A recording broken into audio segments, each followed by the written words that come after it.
Delivering negative feedback to your employees can be awkward, uncomfortable, and let's face it, a little intimidating. As a manager, you may find yourself avoiding these conversations in an effort to spare an employee's feelings or to preserve good working relationships.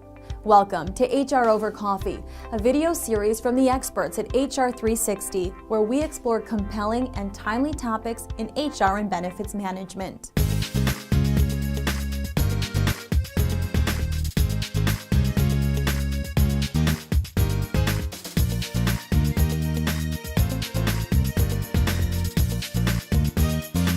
We understand your dilemma, but we're here to tell you, you aren't doing your employee any favors by withholding constructive criticism about where he or she needs to improve.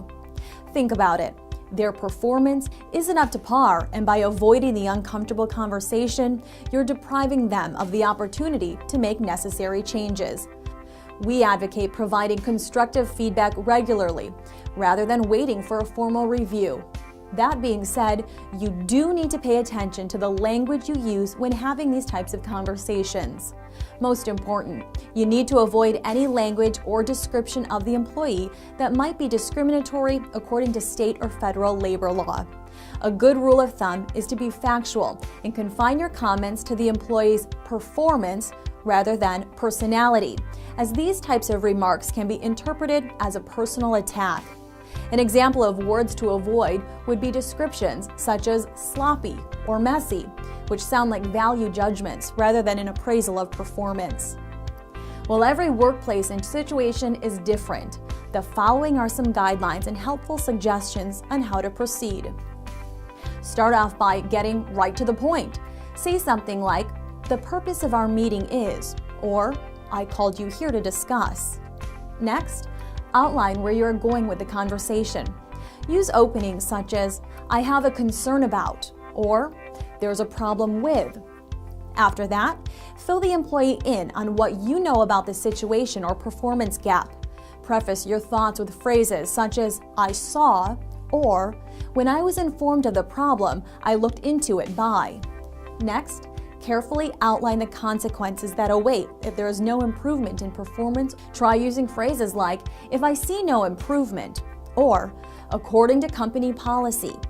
After you've communicated the problem and shared the consequences, you need to hear what the employee has to say.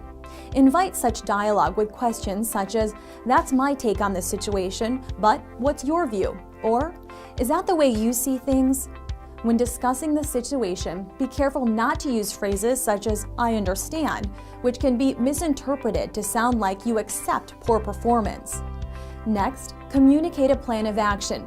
Be as clear as possible using phrases like "you must" or "by our next meeting you will have." Finally, summarize the conversation from both ends, finishing up with an outline of each person's responsibilities going forward. Use starters such as "you will" and "I will." Always commit to following up on the employee's progress and set your next meeting up before you wrap up. Again, delivering negative feedback isn't easy, but it is critical to your employee's performance and your company's success. To learn more about our subscription options, including our Discipline and Termination Kit, go to hr360.com and click on the Products tab. As a subscriber, you will have access to a library of forms and documents, including performance improvement plans that you can download and customize to help you through this process.